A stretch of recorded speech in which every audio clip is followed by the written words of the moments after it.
Hi. We're at DBS Music in Plymouth, and this is our Centre for Education Music Technology, and you see our website, which is on screen at the moment. We both work as lecturers here, and yeah, we want to talk to you a little bit about a bunch of stuff to do with synthesis. We want to start by talking about processes, and predominantly processes in electronic music, but a little bit about how we get to that.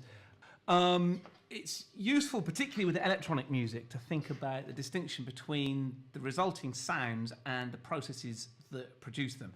We could say that electronic music is just electronic music because it uses electronics, but you could be playing a bit of Chopin with the score on an iPad and you're playing it on a MIDI keyboard and you're using piano samples, but you wouldn't really say that was electronic music. Whereas you look at a piece of, say, Steve Reich, piano phase, which is completely acoustic, but it owes such a debt to his work with the San Francisco Tape Music Center in the 60s and phasing and tape stuff, that it's kind of an honorary piece of electronic music. So really, the stuff that we do is about the process that produces that music, at least as much about the sound, and that's what we're going to be talking about today, the kinds of processes that allow us to do big things with small gestures. Now, to start thinking about musical processes, we can go back to Michael Nyman's seminal book, 1974, Experimental Music, Cage and Beyond, where he defines these 5 kinds of processes. Chance processes, so that's cage, dice rolling, aleatoric stuff. People processes, where you give people instructions that they might move through musical material at their own speed. Interestingly for us, contextual processes, where the conditions and the variables arising from how they interact will affect the music that you're making.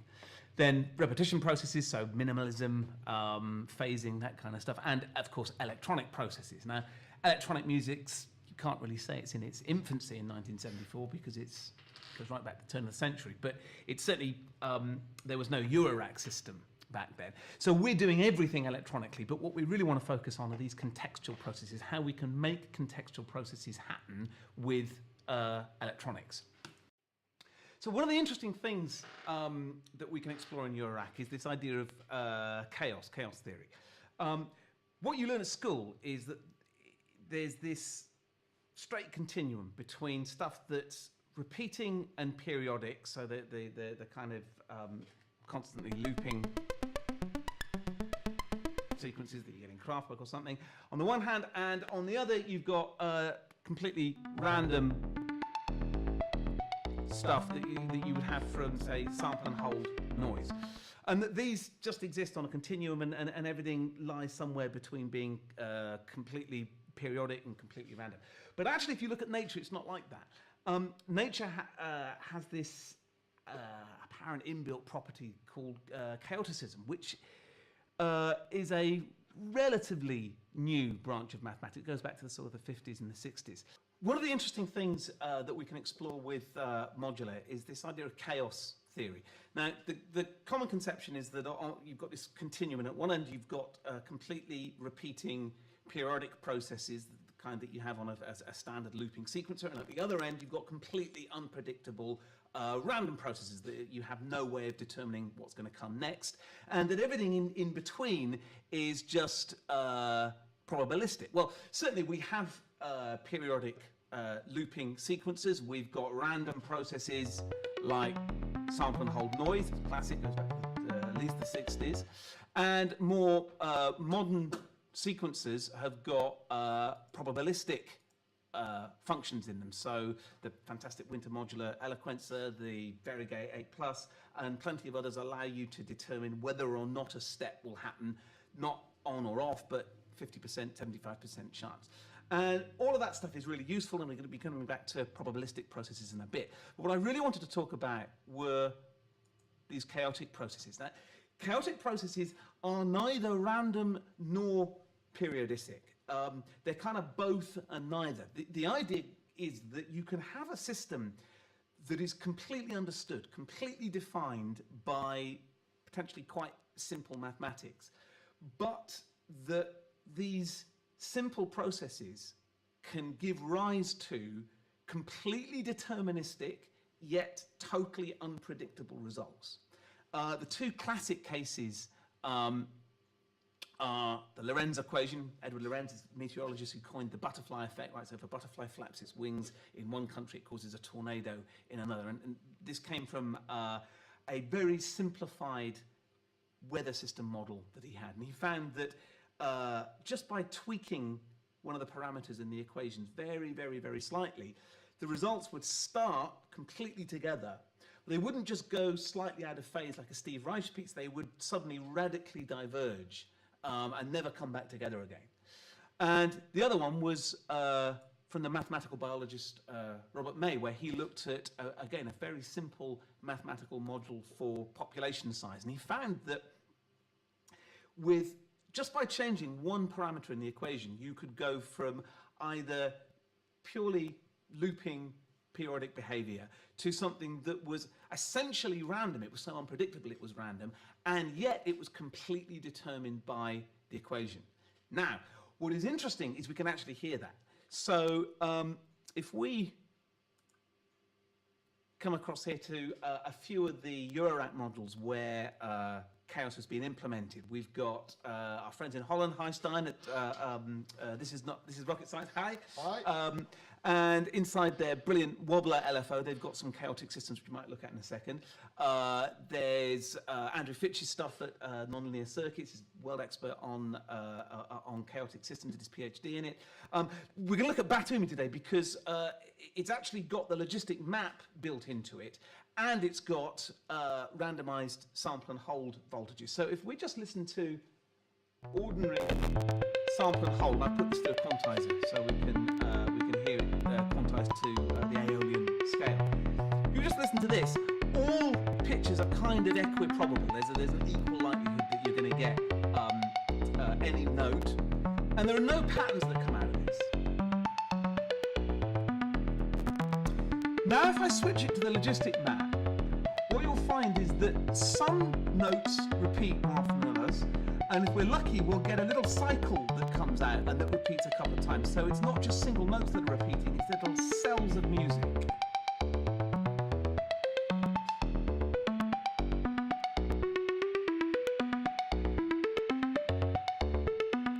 So there was a little period where it was at the top much more than it was at the bottom, and it broke away again.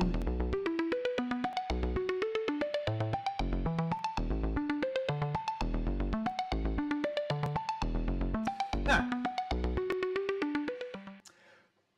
an extended class of these chaotic ideas are where instead of having a really simple system that gives rise to apparently random results, under different circumstances, you can have either a simple system or sometimes a very complex system that after a while apparently self-organizes.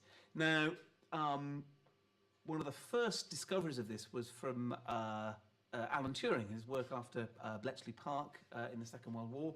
He started to look at, in a paper called The Mathematical Basis of Morphogenesis, how biological patterns started to emerge. So things like the splodges on a cow's coat or bacterial shapes could be defined mathematically. You can see that on the slide there. And similarly, Stephen Wolfram's little classes of cellular automata, you can set up a very, very simple rule that will apparently organize itself into shapes. And we can see that his rule 22 is implemented in biology in a certain kind of seashell. You can see that the coverings of the seashell are identical to the results of where he runs rule 22 on a black and white bit scale.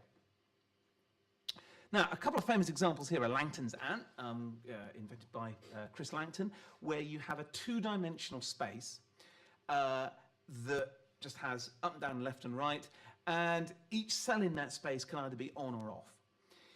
You have a little ant that moves through this space, and on the basis of only two rules. If it lands on a white square, turn it black, move left. If it lands on a black square, turn it right, move right. And what you find is that the first 100 steps or so, it just creates sort of Rorschach ink block shapes, and then for about the next 10,000 steps, it just creates something that looks a bit like a cauliflower, I suppose, but it's essentially just a random walk. But then, at about the 10,500th iteration, it starts to self-organize, and it creates this infinite stairway. There's somewhere in those two rules is the means to create that stairway, but you couldn't possibly predict that. Similarly, John Conway's Game of Life, with just 4 rules, is able to generate not just incredibly complicated patterns, but a whole self-contained computer system. Those of you know about artificial intelligence and computing theory, it's Turing complete, so that Conway's Game of Life can simulate Conway's Game of Life. You can actually run Conway's Game of Life with those 4 rules, and it will simulate itself. There's an incredible YouTube of that. Now, while there are some modules in Eurorack which implement chaotic systems, there are very, very few that can implement emergent complexity. There are a few computer systems that do, and of course you can take a MIDI output, let's say, into something like MuTune or something. But so far as I know, there's only one modular synthesizer module that's in Moog format that's got an implementation of Game of Life, which is kind of a shame because it's a really cool thing to fiddle around with. The key question is, why are chaotic systems and complex systems musically interesting? Well, we can think about why repeating systems aren't. If we've got electronic sounds, back to that idea of sound and process, electronic sounds are inherently pretty repeatable. They're pretty much the same every time, unlike acoustic sounds, which are, I suppose, inherently chaotic, so they're different. Each time you strike a drum, it's very slightly different. If we've got a loop in a sequencer that's hitting an oscillator, it's going to be the same every time round. Equally, if we just hit something with pure randomness, after a while, the pitches stack up, and you don't know what's coming next, but there's no pattern there at all that you can latch onto. So again, it's not that interesting. Chaotic processes are a little bit more like human compositions, insofar as they have little periods of stability and little periods of astability, little cells that will repeat and then break down and then, if you like, recompose. Particularly emergently complex systems are musically interesting, because you can have something that is apparently random and all of a sudden it constructs itself into something that's musically coherent. So with these kinds of ideas, you can create repetition with variation, so microstructures. You can create structures, so those you know about Schenkerian analysis. You've got a kind of mesostructures where things will repeat, break down, and reconvene. You can have big, long-scale fluctuations between periodic behavior and divergent behavior, like the Lorenz equation. You can have simple starting points that leverage really big changes later on, and you can have small controllable changes which result in radical and apparently uncontrolled results. All of that stuff is grist to the mill of an electronic composer, and it's those that we want to try and leverage in the work that we do in Eurorack. One of the classic distinctions in the history of electronic music is the East Coast, West Coast divide. Now, people like Tony Ronaldo, Mark Doty are the world experts on the history of this. The basic distinction is the kind of Bob Moog, Wendy Carlos, Switched on Bach, Don Buchler, Morton Subotnick, Silver Apples of the Moon.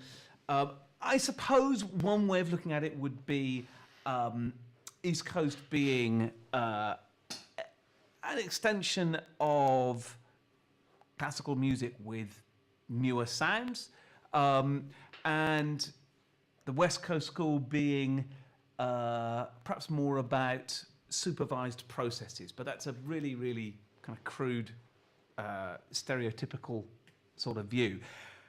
Essentially, these, like most encapsulations of schools in music, are just descriptions of what groups of individuals did. And actually, if you looked at what those individuals were doing, they were really quite different. But there were commonalities which are maybe interesting and maybe useful to think about, and certainly are fun to talk about down the pub.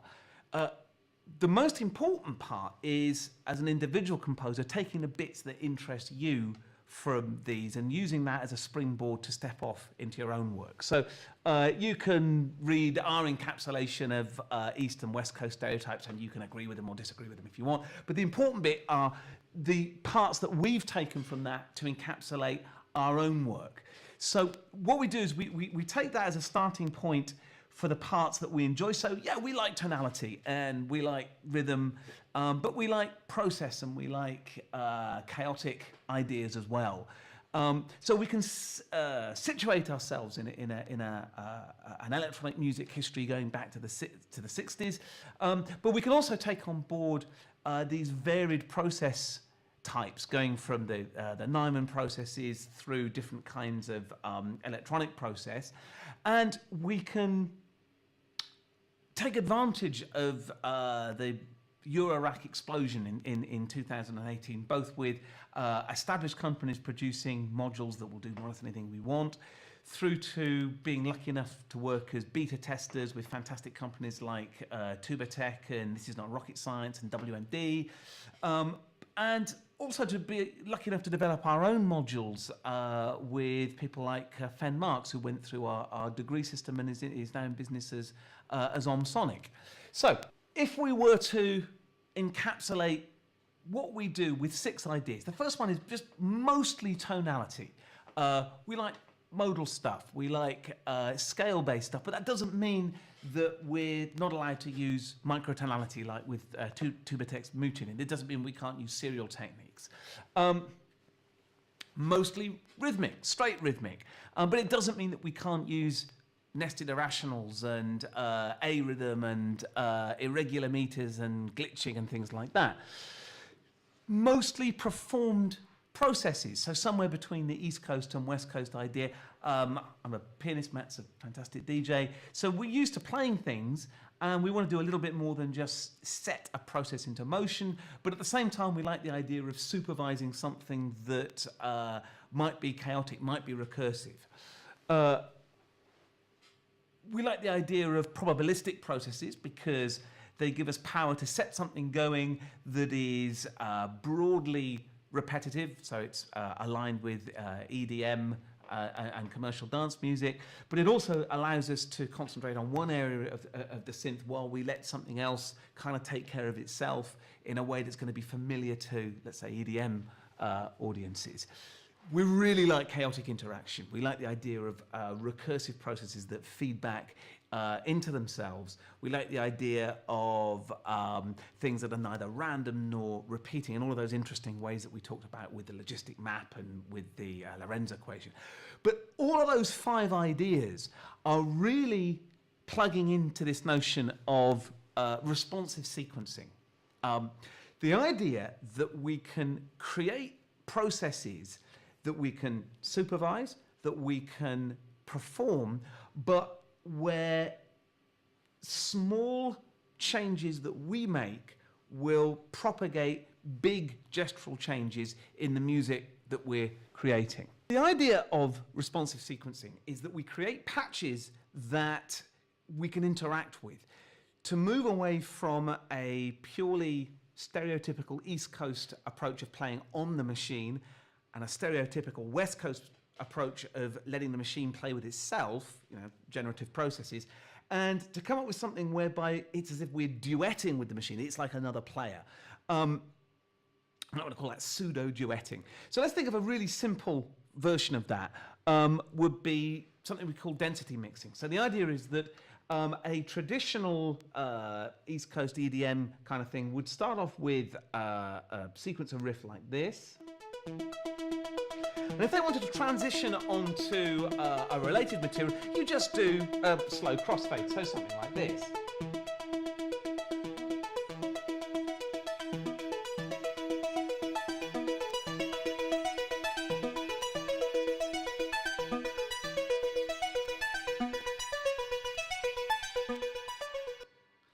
very stranger things.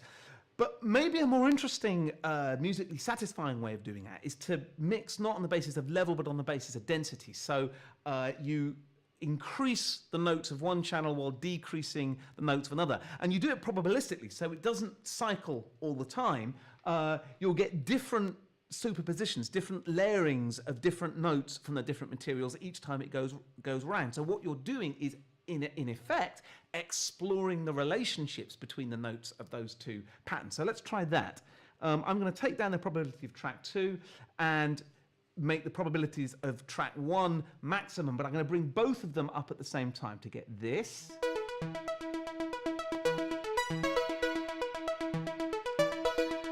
And you can just wait and see what little magic events happen just by chance. But to transition across, I'm going to start to reduce the probabilities of one while increasing the probabilities of the other.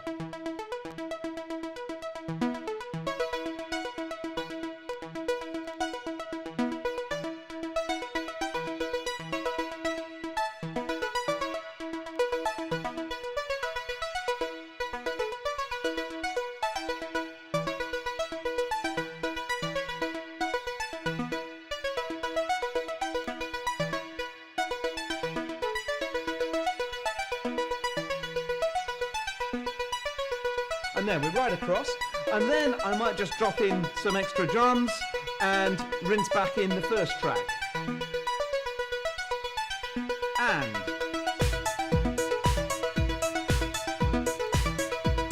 that's kind of neat.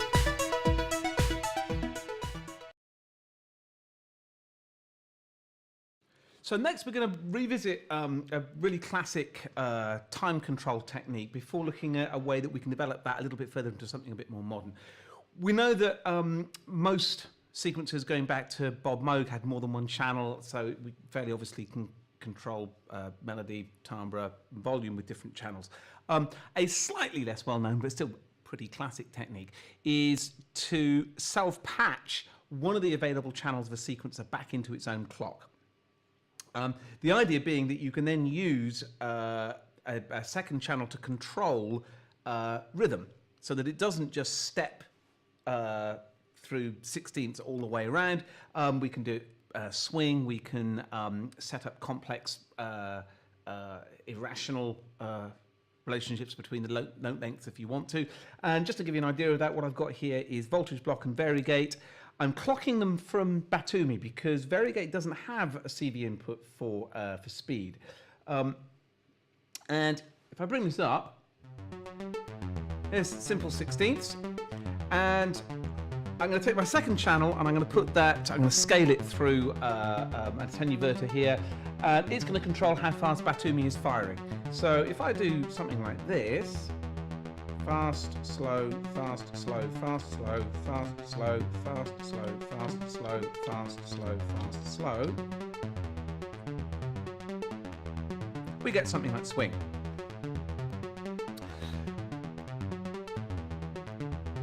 We can nuance that a little bit by saying, well, actually, if I pull that out,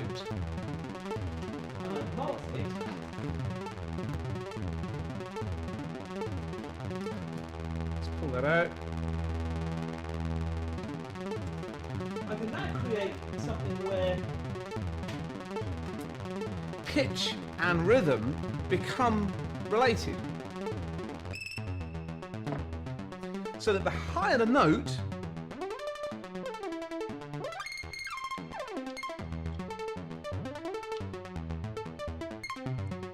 the faster it goes.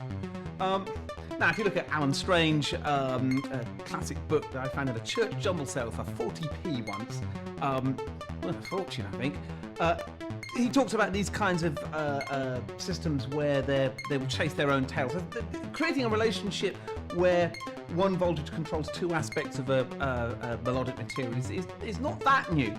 But what is interesting is if we can then move away from purely clocking the system to actually addressing it. That is to say, addressing the steps of the sequence. So if I come out of this one and we look at what we've got here in Rene, let's just perhaps so that we hear what it sounds like. We'll take the output of our low-pass gate here, And at the moment we've got something that's just going to cycle around. But now suppose that instead of the melodic line controlling its own speed, it actually controls which step comes next. So the idea is that we are going to mult. In fact, we don't need to with René because it has a second unquantized CV output. We're going to take that CV output and plummet back into the CV control that determines which step René is on. So that means that a high pitch or high voltage will cause the sequence to jump ahead a series of steps, and a low note, a low voltage, will cause it to jump backwards a few steps. What's interesting about that is that we can set up the kind of chaotic loops that you find in chaotic systems, maybe something like the logistic map, but we can do it in a way that is completely recursive. That is to say, the pitch materials start to self-organize themselves. Now the trick with this is to provide a clock as well. That means that the sequence doesn't lock itself up. So you could imagine that a particular note might just drop between two stages in the sequence and it would just sit there and lock. We're going to continue firing clocks at it, but we're also going to add on top of that the CV addressing control. So all I'm going to do is take my CV output here, and for now I'm just going to put that into XCV position. And you'll see that from the slide we're going to try and recreate something that we have up there in print here. Now all I'm going to do is just slowly turn up the CV input, and what we're going to notice there.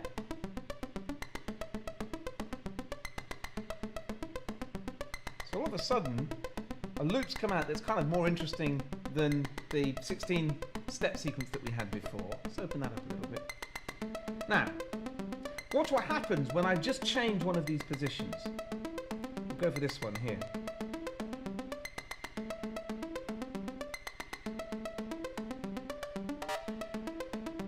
So suddenly it takes a different walk through the sequence. And you get these delicious little glitches.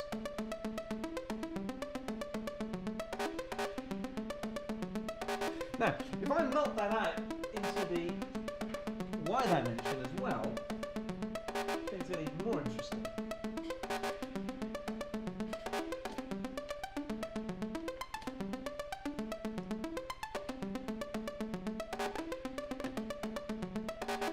So the trick is not to put too much trim in, but to put enough that it can traverse the whole of the X and Y range in René. Here we go.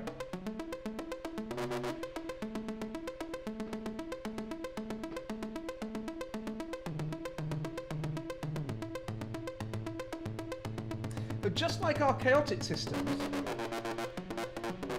we have something where the essential idea is extremely simple. All we're doing is we're using the melodic materials to decide which melodic material comes next. But the results are completely unpredictable. As we can see from the slide, just by changing the position of one step,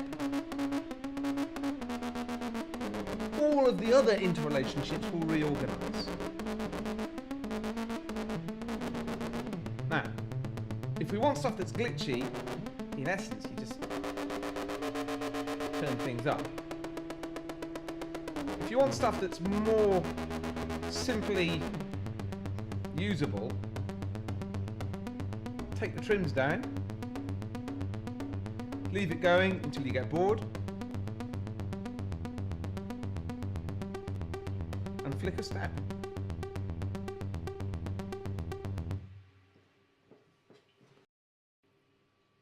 So now we come to the genuinely responsive bit of responsive sequencing. That is where we can set up a patch where the main voice dictates what additional supporting voices are doing, as if you were playing with a second player. Now, this one is probably the most complex to set up that we're going to look at. So rather than pre-patching, I'm going to actually walk you through how we did it, because it's got a few components in it. It uses a comparator, which is a less common module in people's rigs, but it's a really, really, really useful one. All a comparator does is it compares two voltages, and it will output a gate or a trigger depending on whether one or other of those is the larger voltage. Now, the one I've got is from the lovely VJ at Leidig, and it's a really, really good one because it doesn't just tell you if voltage A is bigger or smaller than B, it tells you if they're equal or they're not equal as well. So you get 4 outputs where A is greater than B, B is greater than A and B are the same, or A and B are different. What I'm going to try and do is use that comparator to extract the melodic contour from our East Coast Rene sequence that we've got running here. So let's just put in some little steps there, and we'll get patching. So the first thing I'm going to do is the simple bit. I'm just going to mult off that melody voltage and put that into the first input of our comparator. What I now want to do is to compare each note with the previous note, which is going to give me the melodic contour, because if the previous note or voltage is lower than the current one, then the contour's going up, and if it's the other way around, the contour's going down. Now, to do that, I'm going to need to grab the last note, so we're going to need a sample and hold there. So I'm going to take off my gate, mult that out again. And that's going to act as the clock of a sample and hold. At the moment I've got this thing set up to be sample and hold. I'm going to take yet another copy of my voltage, put that into this thing, and then take this thing's sample and hold output, that is to say the last note, and put that in as voltage B. And immediately you'll see that the comparator is blinking between where this voltage is higher than this one, or this one is higher than this one. It's giving me my melodic contour. The next stage is then just to simply use those gates to trigger percussion voices. So this goes into Pico drums, really useful little 3 HP module packed with really cool drum samples. And I'm going to run that off to the mixer. And I'm actually going to use my A equals B gate to trigger a hi-hat sound.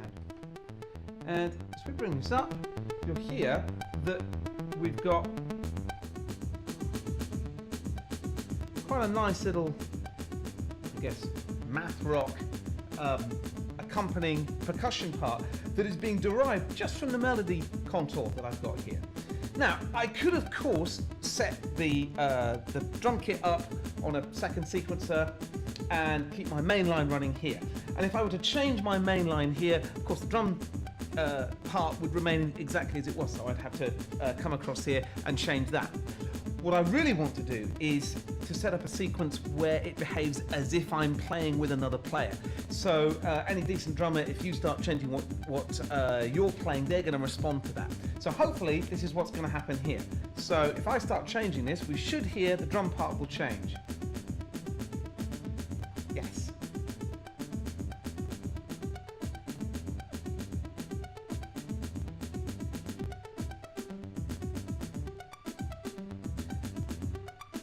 And if I bring all of these down, we can really see how that's happening. So here they're all the same, and of course there is no melodic contour. If I just put one up, you hear how it goes from low to high and back to low. So we're going to get snare kick. And you can hear those two hi-hats because, of course, during that transition, there's a fraction of a second where the two are equal as they cross each other. And therefore, we get a very quick flick out of our A equals B, which I've set up to trigger the hi-hat. Now, I put something back in. That's pretty cool. The magic really happens if we then combine that with the self-sequencing idea. So if I start setting up chaotic little eddies, we're going to get some really nice glitching happening.